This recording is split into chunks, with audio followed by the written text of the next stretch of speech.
ലെറ്ററുകളെല്ലാം collect ചെയ്ത് ആ 2 box അങ്ങനെയുള്ള 2 ബോക്സ് പല അങ്ങനെ വെച്ചേക്കും.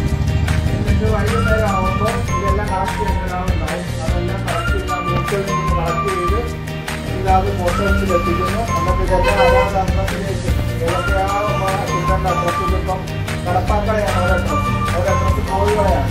അപ്പോൾ പല പ്രത്യേകം ഓരോ പോസ്റ്റർമാരെ എഴുത്ത് കൊടുക്കുന്ന ആൾക്കാരുടെ പേരാണ് പോസ്റ്റർമാർ. എല്ലാ വീടുകളിലും എഴുത്ത് കൊണ്ടുതരുന്ന ആളെ പോസ്റ്റർമാർ. ഇതിൻ്റെയൊക്കെ കോഴിയുടെ പോസ്റ്റർമാർ. അപ്പോൾ ഇവർ ഇതുപോലുള്ള ലെറ്ററുകളെല്ലാം ഓരോ വീടുകളിലോട്ടും അതായത് എഴുത്തിൻ്റെ അഡ്രസ്സുകൾ വായിച്ച് നോക്കി അതാണ് വീടുകളിൽ കൊണ്ടുതരും. നിങ്ങളുടെ പേരിൽ ഒപ്പിട്ട് വാങ്ങിക്കേണ്ടതും ഉണ്ടാവും, ഒപ്പിടാതെ വാങ്ങിക്കേണ്ടതും ഉണ്ടാവും. നിങ്ങൾ അയക്കുന്ന ലെറ്ററുകൾക്കകത്തെല്ലാം ഓരോ സ്റ്റാമ്പുണ്ട്. ഇതിനകത്ത് നിങ്ങൾ അയക്കുന്ന ലെറ്ററിനകത്ത് 50 പൈസയുടെ സ്റ്റാമ്പ് അത് സ്റ്റിക്കർ ഒട്ടിച്ച് നിങ്ങൾ ഈ അയക്കുന്ന എഴുതിനകത്ത് അതുപോലെയാണ്.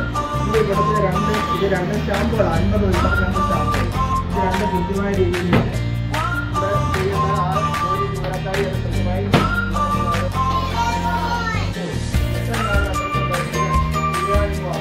പേരുണ്ട്, വീട്ടുപേരുണ്ട്, സ്ഥലമുണ്ട്, ഏത് ഉള്ള എഴുത്തുകൾ നമുക്ക് പ്രിയപ്പെട്ടവർക്ക് നമ്മൾക്ക് അച്ഛൻ അമ്മ അല്ലെങ്കിൽ വിദേശത്തുള്ള ചേട്ടന്മാർ അങ്ങനെയുള്ളവർക്കൊക്കെ എഴുത്തയക്കാൻ വേണ്ടിയിട്ടാണ് പോസ്റ്റ് ഓഫീസിൽ പ്രധാനമായിട്ട് പോകുന്നത്. പോസ്റ്റ് ഓഫീസിൽ പോകുമ്പോൾ എഴുത്തയക്കാം. ഇതുപോലുള്ള ബോക്സിൻ്റെ എഴുത്തുകളെല്ലാം ഇതുപോലെ എഴുതി ലെഫ്റ്റ് സൈഡിൽ നമ്മുടെ അഡ്രസ്സ് എഴുതും, റൈറ്റ് സൈഡിലായിട്ട് കിട്ടേണ്ട അഡ്രസ്സ് എഴുതും.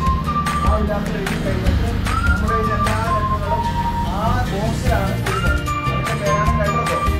ഇതിൻ്റെ പേര് ഓക്കെ.